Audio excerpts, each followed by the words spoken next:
What is up, Cool Kids Club? This is Joey here with Yugioh Videos, and I wanted to take a moment to just share with you the absolute bare minimum basics of how to play Yu-Gi-Oh! Again, I'm not going to get into super in-depth strategy. To be honest, I don't know super in-depth strategy. I'm not a great Yu-Gi-Oh! Player. I know the basics. I enjoy playing. So again, I'm going to share with you some of those things. Okay, first things first, every single monster has what's called an attack point and a defense point value. And they also each have a level. Almost every single monster in this deck is level 4. Again, I just went with the absolute basics. There are a couple that are higher. In fact, there's even some in my deck or in my hand at the moment that are higher. But again, if we look here, we see that Luster Dragon has 1900 attack points and 1600 defense points. 1900 is about as good as you can get for a level 4 monster. Again, there are some with more. There's some with 2000, 2100. There's some even with more than that. But generally they have some sort of drawback. Like 2400 is Chainsaw Insect, and again, it lets your opponent draw a card. There's another mon that's 2400 that can't be normal summoned. Again, but in general, level 4, about the max, is somewhere around 1900 or 2000.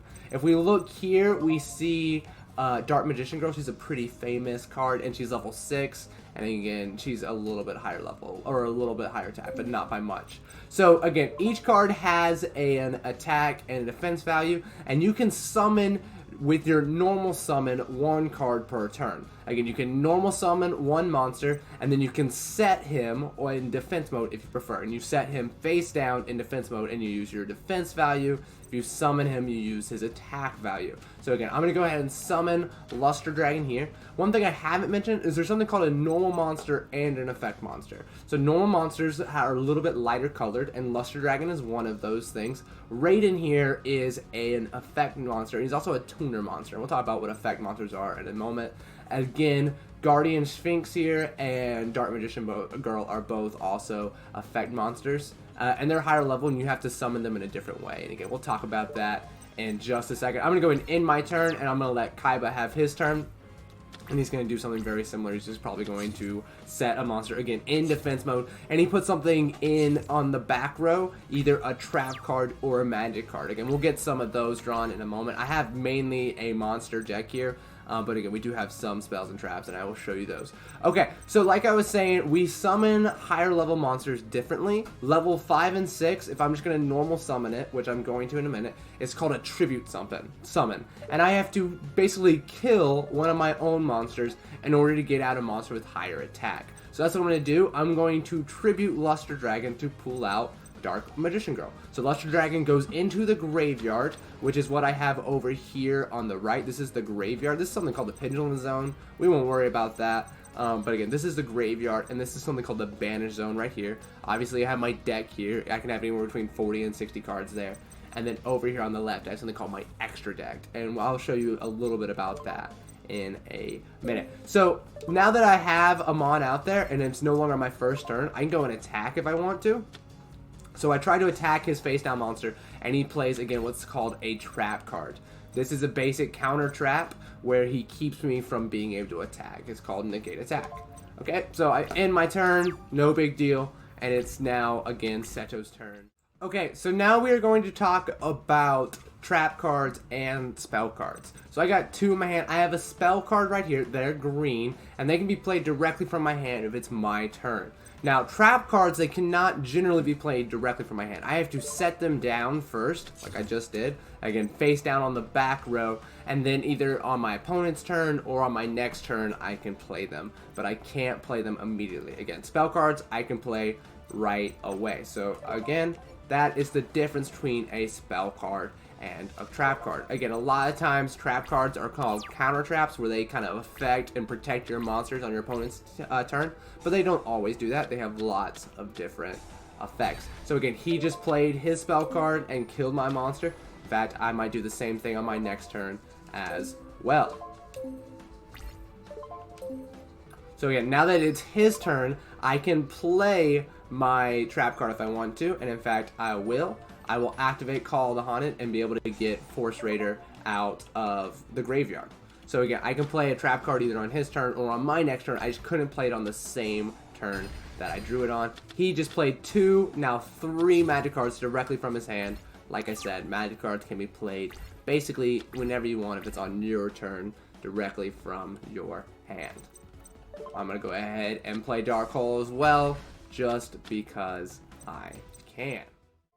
Now, as far as how to win the game, the main thing you have to do is get their life points down to 0. There are other win conditions, but the most common way to win is get their life points down to 0. If you look up where it says Yami Yugi's name, it has life points 8,000 right below that. The way we basically get his life points down, again, there are multiple ways. There are some spell and trap cards or effect monsters that lower their life points, but generally how we do that is by attacking. Either attacking directly or attacking a monster. If I attack directly right now, I will do 1,900 points of damage. So I attack directly, and his life points would go down by 1,900 if it were not for that spell card. Again, because of that trap card, because of Spellbinding Circle, I actually cannot do any damage.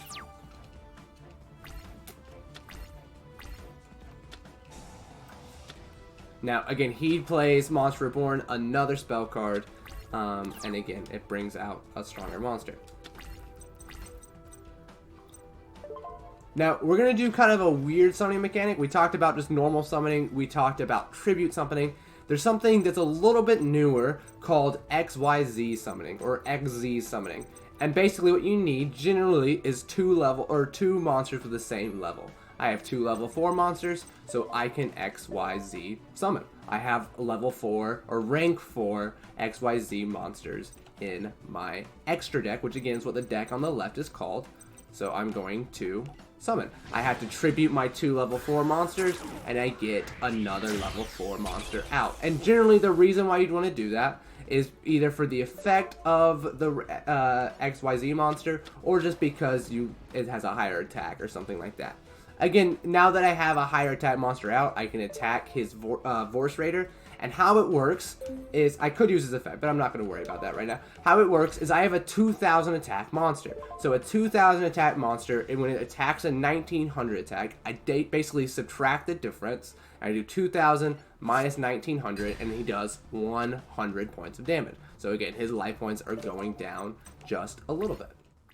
Okay, now the last thing I want to show you is that when I have something called a tuner monster on the field and a either normal or effect monster, just a non-tuner monster, I can often do something called a synchro summon. Again, this case I have a level 4 tuner and a level 4 normal monster. So what I can do is I can synchro summon a level 8 monster, 4 plus 4. So I look in my extra deck, and again I press special summon, and I could look at any of these level 8 monsters. As long as they don't have any special effects that have to be with a specific synchro or a specific type of monster, I can summon any of those. Again, they're a little different than XZ's monsters, because XYZ, again, generally it's like 2 rank 4, or 2 level 4s, or 2 level 3s. With these, it's just the sum has to be whatever level. Like for this case, a level 8. Again, it could be a sum of level 7 or anything like that. And again, just like with a normal monster, it could have a good effect, and that would be the reason why I'd want to get it out, or just because it has higher attack. And again, I have Swords of Revealing lined out right now, so I can't actually attack and do some damage. Now, one thing I haven't mentioned with attacking is if I were to attack right now, when his monster is in defense mode, I actually normally do 0 life point damage. That's a reason why you'd put something in defense mode, basically to protect your life points. There are some cards that do something called piercing battle damage, where it hurts even if you're in defense mode, but generally speaking, that's the way to protect your life points. Okay guys, that is all we have for today. Again, I really appreciate you watching. If you have some more questions down below, or you think I should have said something else that I didn't, or you need to correct me about anything I said, please feel free to. I just, again, wanted to get the very bare minimum basics about how to summon a monster, how to attack a monster, how to know about life points and stuff like that. So I really appreciate you guys for watching, and you have a great day. Bye.